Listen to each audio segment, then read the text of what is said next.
வணக்கம், கொற்றவை பேசுகிறேன். எல்லோரும் எப்படி இருக்கீங்க? இது ரொம்ப பர்சனலான ஒரு பதிவு தான். என்னென்னா, நான் சமீபத்தில் ஒரு போஸ்ட் போட்டிருந்தேன். சுற்றி நடக்கிற அரசியல் நிகழ்வுகள், குறிப்பாக தமிழ்நாட்டில் சமீபத்தில் ஏற்பட்டிருக்கிற மாற்றம், அந்த நிகழ்வுகள் எதுவுமே சரியாக இல்லை. அது என்னை மனதளவுலேயும் உடல் அளவுலேயும் ரொம்ப பாதிக்குது. அதனால் கொஞ்ச நாளைக்கு நான் அரசியல் பேசுகிறத தவிர்க்க போகிறேன். எனக்கு ஹீலிங் தேவைப்படுது. கொஞ்சம் சரியானதுக்கப்புறம் நான் அரசியல் பேசலான் இருக்கேன் அப்படின்னு ஒரு பதிவு போட்டேன். ஆனாலும் என்னால் சும்மா இருக்க முடியல. திரும்ப தொடர்ந்து எழுதிட்டு தான் இருந்தேன். அதுக்கப்புறம் சமீபத்தில் ஒரு ப்ரொட்டஸ்ட்லேயும் கலந்துக்கிட்டேன். சிபிஐஎம் ஆர்கனைஸ் பண்ணியிருந்தாங்க. நீட் குளறுபடிகள், வினாத்தாள் கசிவுகள், அதற்கு எதிராக காக்ரோச் ஜனதா பார்ட்டி மற்றும் பல இடதுசாரி மாணவ அமைப்புகள் சேர்ந்து ஜந்தர் மந்தரில் உண்ணாவிரத போராட்டம் இருக்காங்க. ஒன்றிய கல்வி அமைச்சர் தர்மேந்திர பிரதான் ரிசைன் பண்ணணுங்கிறத வலியுறுத்தியும், கல்வித்துறையில் பல சீர்திருத்தங்கள் கோரியும் உண்ணாவிரதம் இருக்காங்க. ஸோ அதற்கு ஆதரவு தெரிவிக்குமாறு ஒரு போராட்டத்தை அரேஞ்ச் பண்ணியிருந்தாங்க. ஸோ நான் அதுலேயும் கலந்துக்கிட்டேன். அப்பப்போ நான் இந்த மாதிரி போஸ்ட் போடுவேன், எனக்கு உடல்நிலை சரியில்லை, ஓய்வு தேவைப்படுதுன்ட்டு. பட் சில கேப் எடுத்துப்பேன், சில நேரம் அப்படி போட்டுட்டு திரும்ப இயங்குவேன். பட் உடல்நிலை சரியில்லைன்னு இவங்க சும்மா சும்மா சொல்கிறாங்களே, இவங்க எனக்கு என்ன வேறு வேலையே இல்லையா, என்ன சிம்பத்தி ஏற்படுத்த ட்ரை பண்ணுறாங்களா, what is she even trying to do அப்படின்னு சொல்லி சில பேருக்கு தோணலனாலும் அது என்னுடைய இமேஜினரியாக கூட இருக்கலாம். ஏன் இதை தொடர்ந்து சமூக வலைத்தளங்களில் பதிவு பண்ணுறேன் அப்படின்னு பார்த்தீங்கன்னா, ஏற்படுற இந்த அகச்சிக்கலுக்கும் புறச்சிக்கல் ஒரு காரணமாக இருக்குது. அந்த அகச்சிக்கல்னால் ஏற்படுற உடல்நிலை சார்ந்த பிரச்சனைகள் புதுசாக இருக்குது. அது குறித்த விழிப்புணர்வையும் என்னுடைய பதிவுகள் மூலமாக சில பேருக்கு ஏற்படுது. இப்படிப்பட்ட பாதிப்புகள் கூட இதனால் ஏற்படுதான்னு சொல்லிட்டு சில பேருக்கு அது குறித்த விழிப்புணர்வு ஏற்படுது. ஓகே, இப்போது ஏற்கனவே நான் மன அழுத்தம், மனநலன் சம்பந்தமான பிரச்சனைகள் குறித்து பதிவு பண்ணியிருக்கேன். அதுக்கப்புறம் மென்ஸ்ட்ருவல் ஹெல்த் சார்ந்து ஏற்பட்ட பிரச்சனைகள் குறித்து பதிவு பண்ணியிருக்கேன். இப்போ ரொம்ப சமீப காலமாக ஒரு குறிப்பிட்ட வகையான ஒரு பிரச்சனையும் வலியையும் நான் அனுபவிச்சிட்ருக்கேன். அதற்காக ஒரு பெரிய மருத்துவமனையில் கன்சல்ட் பண்ணும்போது அவங்க உடனடியாக சர்ஜரி பண்ணி ஆகணும் அப்படின்னு சொன்னாங்க. அதுக்கு ஒரு பெரிய தொகை, ஒரு 2 லட்சம் ரூபாய் கோட் பண்ணாங்க. எடுத்த உடனே இன்சூரன்ஸ் இருக்கா அப்படிங்கிறத கேட்டுடுறாங்க. அந்த நம்ம அப்ளிகேஷன் ஃபஸ்ட்டு நம்ம போய் ரெஜிஸ்டர் பண்ணுவோமே, அதுலேயே இன்சூரன்ஸ் இருக்கா அப்படின்னு கேட்டுறாங்க. உடனே அன்றைக்கே இது பண்ணி சர்ஜரி ரொம்ப இம்பார்ட்டண்ட், இம்மீடியட்டாக பண்ணி ஆகணும், உயிர் போகிற மாதிரி அவங்க நம்மளை கவுன்சிலிங் பண்ணுறாங்க. 2.5 லட்சம் ரூபாய் அப்படிங்கிறது அவங்க ஒரு ஹை டெக்னாலஜியை முன்வைத்து அந்த பணத்தை அவங்க சொல்கிறாங்க. பட் எனக்கு அவ்வளோ செலவு பண்ணுறதுல உடன்பாடு இல்லை. சரி, அந்த நேரத்தில் ஒரு பயணமும் போக வேண்டி இருந்தது. போயிட்டு பார்த்துக்கலாம் அப்படின்னு சொல்லிட்டு அதற்குரிய வலி மாத்திரைகள் மற்றும் இதர மருந்துகளை வாங்கிட்டு இன்சூரன்ஸ் ப்ராசஸ் பண்ணுறதுக்கான டாக்குமெண்ட்ஸை கொடுத்துட்டு நான் பார்க்குறேன் அப்படின்னு சொல்லிட்டு கிளம்பிட்டேன். நான் நிறைய பயணங்கள் போகிறத என்னுடைய போஸ்ட் மூலமாக பார்த்துருப்பீங்க. It is very important to safeguard my mental health. So I travel a lot because it is important for me and my family that I am in good health mentally and physically. So என்னுடைய குடும்பம், என்னுடைய மகள், என்னுடைய தாய், அப்புறம் எனக்கு ஒரு well-wisher, இவங்கெல்லாம் கொடுக்குற சப்போர்ட்னால somehow I am fighting this battle. அப்புறம் ஜிம் போவேன், என்னென்னமோ ட்ரை பண்ணுறேன்னு வச்சுக்கோங்களேன், to keep my self to survive. இப்போது பயணம் போயிட்டு இன்சூரன்ஸ் ப்ராசஸ் பண்ணும்போது insurance is getting rejected for that cashless claim. அவங்க என்ன சொல்கிறாங்கன்னா, நீங்கள் அட்மிட் ஆகிடுங்க, சர்ஜரி முடிச்சிருங்க, அதுக்கப்புறமா நீங்கள் வந்து டாக்குமெண்ட்ஸை சப்மிட் பண்ணி ரீஎம்பர்ஸ்மெண்ட் கிளைம் பண்ணுங்கன்னு சொல்கிறாங்க. ஆனால் உத்தரவாதம் இல்லை அந்த 2 லட்சமும் நம்மளுக்கு கிடைக்குமா அப்படிங்கிறது. அப்போது ரிஸ்க் எடுக்க முடியாது. என்னால் அவ்வளோ பணம்லாம் கட்ட முடியாது. ஒரு வேளை அவங்க வந்து ஒரு பகுதி அளவிலான பணம் தான் கொடுக்குறாங்கன்னா என்னால் அந்த முழு பணத்தையும் கொடுக்க முடியாது. அப்படிங்கிற சூழ்நிலையில் நான் வந்து இல்லை அப்புறம் வந்து அந்த ஹாஸ்பிட்டல் சைட்லேருந்து என்ன சொல்கிறாங்கன்னா, சரி வேறு ஹாஸ்பிட்டலில் ட்ரை பண்ணுங்கள், அவங்க வந்து இன்சூரன்ஸை ப்ராசஸ் பண்ணி தருவாங்க. எங்கள் மேலே ப்ரெஷர் போடுறாங்க to get the surgery done. அவங்க வந்து அவ்வளோ ஆர்வமாக இருக்காங்க, எப்படியாவது வந்து இந்த சர்ஜரி பண்ணணும், இந்த பேஷண்ட்டை வந்து அந்த என்ன சொல்கிற மார்க்கெட்டிங் பண்ணி இந்த பேஷண்ட்டை உள்ளே கொண்டு வரணும் அப்படிங்கிறதுல அவங்க அவ்வளோ உறுதியாக இருக்காங்க. அந்த முடியாத நிலையிலையும் நாங்கள் வந்து இங்கேருந்து ஒரு தூரத்தில் இருக்க அந்த ஹாஸ்பிட்டலுக்கு இந்த டாக்குமெண்ட்ஸ் எல்லாம் எடுத்துகிட்டு போகிறோம். அவங்களும் வந்து வாங்குகிறாங்க, இன்சூரன்ஸுக்கு அனுப்புகிறாங்க. ஃபஸ்ட்டு ஹாஸ்பிட்டலில் டோட்டலாக கேஷ்லெஸ் ரிஜெக்ட் ஆச்சு, பிகாஸ் அவங்க அதை சரியாக ப்ராசஸ் பண்ணல. 2வது ஹாஸ்பிட்டலில் வந்து இவங்க ஒரு அட்வான்ஸ் அமௌண்ட் கேட்குறாங்க. அதில் வந்து அவங்க வந்து ஒரு 60-70% வந்து கொடுக்குறோம் அப்படிங்கிற மாதிரி வருது. எனக்கு இப்போ வந்து ஒரு குழப்பமாகுது. நான் இன்சூரன்ஸ் ஏஜென்ட் அந்த மூலமாக வந்து இன்சூரன்ஸுக்கு பேசுகிறேன், டோல் ஃப்ரீக்கு பேசுகிறேன். அவங்க வந்து ஏதேதோ காரணங்கள் சொல்கிறாங்க. எனக்கு வந்து ஒரே குழப்பமாக இருக்குது. இது வந்து கண்டிப்பாக இந்த அறுவை சிகிச்சை தேவையா, எதுக்கும் நாம் வந்து செகண்ட் ஒப்பீனியன் வாங்கலாம். ஏன்னா எங்கள் அம்மாவுக்கு பார்க்குற ஒரு நல்ல மருத்துவர், ஒரு நல்ல ஹாஸ்பிட்டல் ஒன்று இருக்குது. அவர் மேலே எனக்கு ரொம்ப மதிப்பு மரியாதையும் இருக்கிறதுனால அவர்கிட்ட பார்க்கலாம் தான் ஃபஸ்ட்டு நினச்சிருந்தோம். பட் அன்ஃபார்ச்சுனேட்லி எனக்கு அவர் கன்சல்ட் பண்ணணும் போது அவர் ஊரில் இல்லை. அப்போது எனக்கு ரொம்ப வலி தாங்க முடியாத சூழ்நிலையில் தான் நான் வந்து இந்த ஹாஸ்பிட்டலுக்கு போனேன். சரின்னு இப்போ இந்த டாக்டரோட அப்பாயின்மெண்ட்காக வெயிட் பண்ணிவிட்டு செகண்ட் ஒப்பீனியனுக்கு நான் போகிறேன். டாக்டர் வந்து பார்க்குறாரு. அவங்க கோட் பண்ண 2 பிரச்சனையில் ஒரு பிரச்சனை ஆட்டோமேட்டிக்காகவே ஹீல் ஆகிடுச்சு. பிகாஸ் அவ்வளோ டைம் எடுத்துக்கிட்டதுனாலையும் சில மருந்துகள் எடுத்துக்கிட்டதுனாலையும் உணவு பழக்கத்தில் வந்து நான் கொஞ்சம் மாறுதல்கள் ஏற்படுத்தினதுனாலையும் ஒரு பிரச்சனை ஹீல் ஆகிடுச்சு. இப்போ இன்னொரு பிரச்சனை மட்டும் இருக்குது. இப்போ அதுக்கு வந்து அவர் சில மருந்து மாத்திரைகளை கொடுக்குறாரு. பார்க்கலாம், அறுவை சிகிச்சை தேவையில்லை, நீங்கள் வந்து இந்த விஷயங்களை பண்ணுங்கன்னு சொல்லிட்டு அவர் ஒரு மருத்துவ முறையை கொடுக்குறாரு. வலி இருக்க தான் செய்யுது, வலியை நம்ம பொறுத்துக்க தான் வேணும். ஏன்னா சும்மா வந்து போய் எல்லாத்துக்கும் அறுவை சிகிச்சை பண்ண வேண்டிய அவசியம் இல்லை. அவர் நினச்சிருந்தா இன்சூரன்ஸ் பணத்துக்காக வாங்க நாளைக்கே அட்மிட் ஆகுங்க, அறுவை சிகிச்சை பண்ணிடலாம் அப்படின்னு சொல்லியிருக்கலாம். பட் அவர் அதை செய்யலை.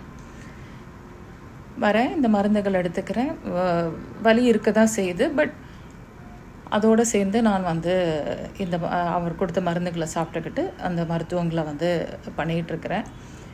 ரொம்ப கஷ்டமாக தான் இருக்குது. ஒரு நாள் முழுக்க நீங்கள் வந்து ஒரு வலியோடு இருக்கிற அந்த நிலைங்கிறது வந்து மனதளவுலேயும் நம்மளை வந்து ரொம்ப பாதிக்குது. பிகாஸ் வேறு எதுவுமே பண்ண முடியாத ஒரு சூழ்நிலை. அது ஒரு பக்கம் மன உளைச்சல். இதில் நம்ம அரசியல் ரீதியாகவும் சமூக ரீதியாகவும் ரொம்ப கன்சர்ன்டாக இருக்கிறதுனால எல்லா நேரமும் வந்து ஒரு மனது வந்து கொந்தளிப்புலேயே இருக்கும்போது அதுவும் சேர்ந்து அந்த ஸ்ட்ரெஸ்ஸும் சேர்ந்து அந்த கொந்தளிப்பு மனநிலையும் சேர்ந்து ஏதோ ஒரு வகையில் அதுவும் வந்து அந்த அஜிடேட்டடாக இருக்கிறது வந்து இன்னும் அந்த பாதிப்புகளை ஏற்படுத்துது. அதுக்கப்புறம் இந்த மருந்துகள் முடிஞ்சு போது திரும்ப வந்து ஃபாலோ அப்புக்கு போகிறேன். சார் இல்லை, பட் ஒரு மூத்த மருத்துவர் இருந்தார். அவர் ரொம்ப வயதானவர். அவர் ரொம்ப ஸ்வீட்டாக பேசுகிறார். உங்களுக்கு வந்து ஹீல் ஆகிருக்கு, பட் இருந்தாலும் உங்களுக்கு சில சிரமங்கள் இருக்குதுன்னு சொல்கிறீங்க, நீங்கள் வந்து உங்களுடைய உணவு பழக்க முறைகளை சொல்லுங்கள் அப்படின்னு சொல்கிறாரு. நான் வந்து நல்ல காய்கறி சாப்பிட்றேன், பழம் சாப்பிட்றேன், எல்லாம் சொல்கிறேன். சரி, எந்த நேரத்தில் காய்கறி சாப்பிட்றீங்க, எந்த நேரத்தில் பழம் சாப்பிட்றீங்க, எவ்வளோ தண்ணி குடிக்கிறீங்க, இந்த மாதிரி சில பேசிக்கான விஷயங்களை கேட்குறாரு. நான் சொல்கிறேன். அப்புறம் அவர் வந்து கரெக்ட் பண்ணுறாரு. காலையிலேயே வந்து நீங்கள் காய்கறிகளை சாப்பிடணும், பழம் வந்து அதிகமாக சேர்த்துக்கணும். நீங்கள் இப்போ வந்து எல்லாருமே சொல்கிறது தான், காலையில் நீங்கள் இப்போ இட்லி தோசை சாப்பிட்றீங்க அப்படின்னா இட்லி 2 இட்லி சாப்பிட்டுட்டு நீங்கள் காய்கறிகள், அதுவும் குறிப்பாக நார் சத்து இருக்கிற உணவுகளை அதிகமாக சேர்த்துக்கணும், நிறைய தண்ணி குடிக்கணும், மோர், இந்த மாதிரி வந்து டீஹைட்ரேஷன் ஆகாமல் பார்த்துக்கணும்னு சில வழிமுறைகளை சொல்கிறாரு. அவரும் வந்து அறுவை சிகிச்சை தேவையில்லை, போயிட்டு வாங்கன்னு சொல்கிறார். சரி, இப்போ வீட்டுக்கு வந்து அந்த வழிமுறைகளை எல்லாம் பின்பற்றுறேன். ஆனாலும் வந்து எனக்கு அந்த வலிகள் வந்து குறைய மாட்டேங்குது. சரி, இருந்தாலும் பொறுத்துக்கிட்டு நான் வந்து அட்ஜஸ்ட் பண்ணிகிட்ருக்கிறேன். என்னால் எந்த வேலையும் செய்ய முடியறதில்ல. சரி ஃபிசிக்கலாக ஆக்டிவாக இருக்கணும் அப்படின்னு வேறு சொல்கிறாங்க. சரி ஜிம்முக்கு போய் ட்ரை பண்ணலாம், அது ஏதோ ஒரு வகையில் பயன்படும்னு பார்த்தா ஜிம்முக்கு 2 நாள் போக முடியுது, 3ஆவது நாள் முடியறதில்ல. அப்புறம் ஒரு வழியாக இப்போ திரும்ப டாக்டர்கிட்ட இப்போ போயிட்டு, சார் என்ன பண்ணாலும் வந்து இந்த வலி வந்து குறைய மாட்டேங்குது, ஹீலும் ஆயிடுச்சு அப்படின்னு சொல்கிறீங்க. அப்போ இந்த வலிக்கு என்ன தான் காரணம்? ஏன்னா என்னால் ஃபங்க்ஷனே பண்ண முடியல. ஏன்னா எனக்கு வந்து ஒரு புத்தக மொழிபெயர்ப்பு முடிக்க வேண்டியிருக்கு, அது பாதியிலே நிற்கிது, எதுவுமே ஆக்டிவாக செய்ய முடியல அப்படின்னு சொல்லும்போது, இப்போ அடுத்த கட்டமாக வந்து இது நரம்பியல் தொடர்பான பிரச்சனையாக இருக்கா நம்ம பார்க்கலாம் அப்படின்னு சொல்லியிருக்காங்க. ஸோ அதுக்குரிய மாத்திரைகளை கொடுத்துருக்காங்க. அதுவும் கேட்கல அப்படின்னா இது வந்து சைக்கோசோமேட்டிக் ப்ராப்ளமாக இருக்கான்னு பார்க்கணும் அப்படின்னாங்க. எனக்கு வந்து இந்த வார்த்தை கொஞ்சம் புதுசாக இருந்தது. ஏன்னா சைக்கோசோமேட்டிக்னா அப்படின்னா இந்த வலி வந்து எனக்கு கற்பனையில் இருக்குதுன்னு சொல்கிறாங்களா அப்படிங்கிற ஒரு கேள்வி எழுந்துச்சு. பட் நான் கூகுள் பண்ணி பார்க்கும்பொழுது சைக்கோசோமேட்டிக் அப்படிங்கிறது கற்பனையில் இருக்கிற வலி கிடையாது, அது நிஜத்தில் இருக்கிற வலி தான். என்ன அப்படின்னு பார்த்தீங்கன்னா, நமக்கு ஏதோ ஒரு காரணத்தினால நம்மளுக்கு வந்து இருக்கக்கூடிய ட்ராமா, ஆங்ஸைட்டி, ஸ்ட்ரெஸ் காரணமாக அது ஏற்படுத்தக்கூடிய கம்ப்ரெஷன், நரம்பில் ஏற்படுத்தக்கூடிய compression or whatever, maybe I'm not using the proper medical terms, but அதனால் வந்து நரம்புகள் அழுத்தங்களுக்கு ஏற்படக்கூடிய வலியாக கூட இருக்கலாம் அப்படிங்கிறது தான் நான் புரிஞ்சுக்கிட்டது. ஸோ அதுக்கு வந்து எம்ஆர்ஐ எடுத்து பார்க்கலாம் அப்படின்னு சொல்லியிருக்காங்க. ஸோ எதுக்கு சொல்ல வரேன் அப்படின்னா, சைல்ட்ஹுட் ட்ராமாலேருந்து அடல்ட் வரைக்கும் ஏற்பட்டிருக்கிற ட்ராமாவெல்லாம் நம்ம வந்து ப்ராசஸ் பண்ணுறது கிடையாது, அதுக்கான வழிவகைகள் கிடையாது. இங்கே மனநலனுக்கு வந்து சரியான முக்கியத்துவம் கொடுக்கறதும் கிடையாது. அதுலேயும் சில இடதுசாரி எக்ஸ்ட்ரீம் முகாம்கள்லாம் இருக்குது. அப்படிலாம் ஒரு மனநலன் பாதிப்பே கிடையாதுன்னு சொல்கிற சில குழுக்கள்லாம் இருக்காங்க. I'm sorry to say this, at least எனக்கு வந்த கமெண்ட்ஸ்னால நான் சொல்கிறேன். அந்த ட்ராமா எல்லாம் சேர்ந்து ரொம்ப பிற்பகுதியில் தான் நம்ம உடல் வந்து அதுக்கு வந்து அந்த பாதிப்பை வந்து எக்ஸ்பீரியன்ஸ் பண்ணுது. ஸோ மன அமைதிங்கிறது ரொம்ப முக்கியமாக இருக்குது. அதே மாதிரி ஒரு 40ஸுக்கு அப்புறம் பெண்களுக்கு வந்து ஏற்படக்கூடிய உடல் ரீதியான மாற்றம், அவங்களுடைய ஹார்மோன் சம்மந்தப்பட்ட மாற்றம், மென்ஸ்ட்ருவல் ஹெல்த் சார்ந்து ஏற்படக்கூடிய மாற்றம் பற்றின பெரிய விழிப்புணர்வு இங்கே கிடையாது. அப்போது அதுக்கேற்றபடி அவங்க வந்து என்ன மாதிரியான உணவுகளை எடுத்துக்கணும், அவங்களுடைய கட் ஹெல்த்தை எப்படி பார்த்துக்கணும், அவங்களுடைய என்ன சொல்கிறது, இரும்பு சத்து, கால்சியம் தொடர்பான உணவு முறை, ப்ரோட்டீன். இந்த ப்ரோட்டீன் பற்றி சொல்லும்போது என்ன ஆகுதுன்னு பார்த்தீங்கன்னா, ஓவர் ப்ரோட்டீன் டயட் எடுத்துக்கிட்டிங்கனாலும் it can lead to constipation. So ப்ரோட்டீனை வந்து சாப்பிடும்போது பேலன்ஸிங்க்கு வந்து நார்ச்சத்து சாப்பிட வேணும். இப்படிப்பட்ட நிறைய விஷயங்கள் இருக்குது. ஆனால் நம்மளுக்கு எதுவுமே தெரியாமல் ஏதோ எங்கெங்கேயோ கிடைக்கிற இன்ஃபர்மேஷனை வச்சுட்டு நம்ம ஏதோ பண்ணிகிட்ருக்குறோம். ஸோ இது வந்து என்னுடைய அனுபவம், ஜஸ்ட்டு நான் பகிர்ந்துக்கிறேன். இதில் வந்து எந்த சிம்பத்திக்காகவோ எதுவும் நான் வந்து பண்ணலை. ஏன் அடிக்கடி வந்து முடியல அப்படின்னு போடுறேங்கிறது வந்து பொய் கிடையாது, நிஜம்தான். அதே மாதிரி ஏன் வந்து அடிக்கடி வந்து ரொம்ப சந்தோஷமாக இருக்கிற பதிவுகளை போடுறேன் அப்படின்னா, அது எனக்கு நானே கொடுத்துக்கிற ஒரு கான்ஃபிடென்ஸ் தான். இல்லை, நீ இன்னும் வந்து உடஞ்சி போயிடல, உன்னால் முடியும், you can fight this, you have people to support. அந்த சப்போர்ட்டில் நிச்சயமாக வந்து இணைய வெளியில் இருக்கிற நண்பர்கள், தோழர்கள் வந்து ரொம்ப முக்கியமானவங்க. ஏன்னா இது வந்து ஒரு 15 வருட பந்தம் உங்களோட. எனக்கு எவ்வளோ துவண்டு போனாலும் நீங்கள் எல்லோரும் வந்து இருந்திருக்கீங்க. உங்களோட ஒரு ஆறுதல் வார்த்தைங்கிறது வந்து எனக்கு ரொம்ப மிகப்பெரிய பலம் மென்டலி.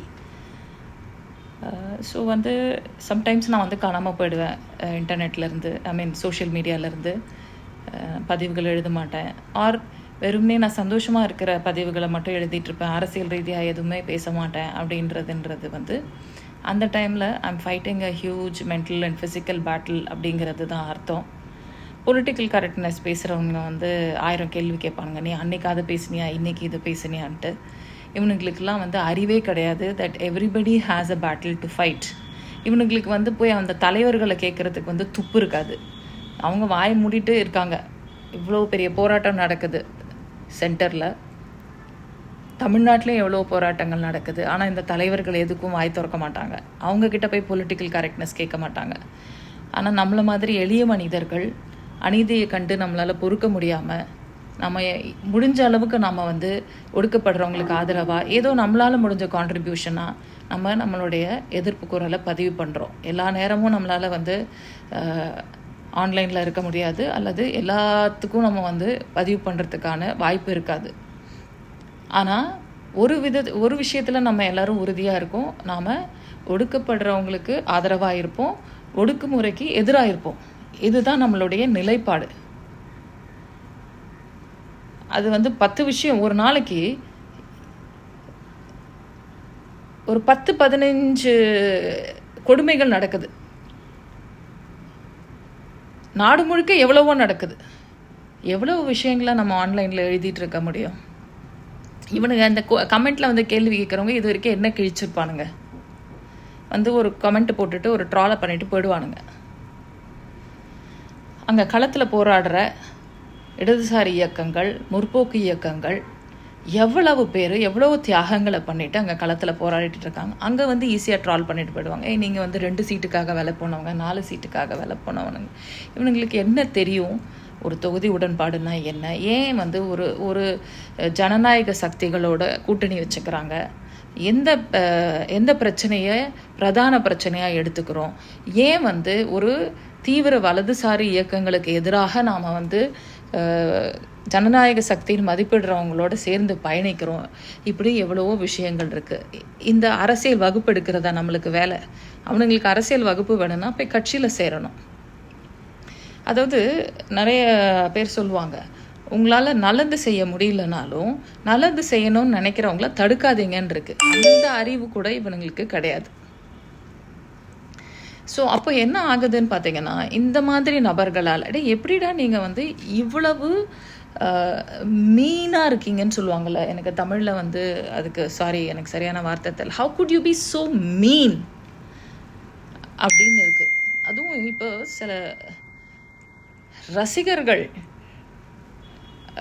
கொடுக்குற பேட்டிகளெல்லாம் பார்க்கும்போது எவ்வளோ கஷ்டப்பட்டு நம்ம அரசியல் மயப்படுத்தி வச்சுப்போம், எவ்வளோ போராட்டங்களை நடத்தி இளைஞர்களை வந்து நம்ம அணி திரட்டியிருப்போம். இப்போ என்ன பேசிகிட்டு இருக்கீங்க அப்படின்ருக்கு. பட் இருந்தாலும் இளைஞர்கள் மேலே நம்பிக்கை இருக்குது. ஜந்தர் மந்தரில் கூடியிருக்கிற இளைஞர்கள் வந்து எப்படி தங்களுடைய உரிமைகள் பாதிக்கப்படும் போது வந்து ஒன்று திரண்டு தங்கள் உரிமைகளை கேட்குறாங்களோ, அது மாதிரி உரிமைகள் பாதிக்கப்படும் போது எல்லாருமே அவங்களுக்கான நியாயத்தை கேட்பாங்க. ஸோ அதுதான் வந்து வரலாற்று ரீதியாக நாம் வந்து பார்க்கிறது. அந்த நம்பிக்கை எனக்கு இருக்குது. அப்பப்போ நான் சோர்ந்து போவது உண்டு. என்ன நடக்குது, நம்ம பிள்ளைங்க எப்படி இங்கே வாழ்வாங்க, விவசாயிகளுக்கு விவசாயம் பண்ணுறதுக்கு தண்ணி இல்லை. இன்றைக்கி கூட வந்து பஞ்சாப்லேருந்து விவசாயிகள் டெல்லிக்கு வந்திருக்காங்க. அப்பப்போ எனக்கு வந்து அப்பப்போன்னு இல்லை, I am always in that worry. எல்லா நேரமும் கவலையாக தான் இருக்க வேண்டியிருக்கு. எப்படி நம்ம பிள்ளைங்க வந்து இங்கே வாழ்வாங்க, அவங்களுக்கான எதிர்காலம் என்ன, அவங்களோட படிப்பு என்ன ஆக போகுது. ஏதோ வடிவத்தில் இந்த நாம் எதிர்க்கிற கல்வி திட்டங்கள் இங்கே ஊடுருவுது. விவசாயிகளுக்கு விவசாயம் பண்ண தண்ணி இல்லை. இன்றைக்கி டெல்லியில் பஞ்சாப்லேருந்து வந்திருக்க விவசாயிகள் அசம்பிள் ஆகிறாங்க. பிகாஸ் யூஎஸ்ஏட ஒரு ட்ரேட் இம்போர்ட் ஒப்பந்தம் போடப்பட்டிருக்கு. அது வந்து தங்களை பாதிக்கும்னு சொல்லி. அதுக்கப்புறம் கென்ட் பட்வா ப்ராஜெக்ட், ஆதிவாசிகள் போராடிட்டு இருக்காங்க. இன்னும் எத்தனையோ போராட்டங்கள் நடந்துகிட்ருக்கு. எங்கே பார்த்தாலும் வந்து ரொம்ப கவலை அளிக்கிற விஷயங்கள் தான் நடந்துகிட்ருக்கு. ஸோ 24 மணி நேரம் இதை நினச்சிட்டே இருக்க வேண்டியதாக இருக்குது. அவ்வளோ மன உளைச்சலாக இருக்குது. இதையெல்லாம் தான் நான் வந்து போடுறது. முடியலை, தாங்க முடியல, ஒரே கவலையாக இருக்குது. இது வந்து நம்மளை எவ்வளோ பாதிக்குங்கிறது வந்து இந்த சங்கிகளுக்கெல்லாம் புரியாது. இது ஏதோ நம்ம வேஷம் போட்டுட்ருக்கோம், நம்மளை தேச துரோகிகள் அப்படின்ட்டு இருப்பாங்க. நம்மளை போன்ற சக மனிதர்கள் வாழ்கிறதுக்கு வழி இல்லை, அது வந்து சரி நம்ம ஏதோ வேலை செய்கிறோம், நம்ம வாழ்ந்துட்டு போகிறோம். நாளைக்கு நம்மளுடைய பிள்ளைகள் யார் வீட்டு பிள்ளைகளோ ஒரு உழைக்கிற வர்க்கம் வந்து வாழ்கிறதுக்கே வழி இல்லாமல் போயிடுமோ அப்படிங்கிற கவலைங்கிறது எவ்வளோ அச்சுறுத்தலாக இருக்குது. அது ஏன் நம்மளுக்கு மன உளைச்சலை ஏற்படுத்துது, அதெல்லாம் இவங்களுக்கு புரிய போகிறதே கிடையாது. டெல்லியில் நடந்த அந்த போராட்டம், அது ஒடுக்கப்பட்ட விதம், இதையெல்லாம் இவங்களுக்கு வந்து எந்த ஒரு மனக்கலக்கத்தையும் ஏற்படுத்தலை அப்படிங்கிறதெல்லாம் வந்து என்னால் புரிஞ்சிக்கவே முடியல. இவங்களுக்கெல்லாம் என்ன, அவங்களுக்கெல்லாம் ஆர் தே ஹியூமன்ஸ்? அவங்களுக்கு ஈவு இறக்கம்ங்கிறது இருக்கா? என்னென்னமோ கான்ஸ்பிரசி தியரிஸை வந்து அங்கே கமெண்ட் பண்ணிகிட்ருக்காங்க. இது எங்கேருந்தோ ஃபண்டு வருது, இது அதுன்னு எதோ பேசிகிட்டு இருக்காங்க. அங்கே வந்து அடி வாங்கினது சின்ன பிள்ளைங்க.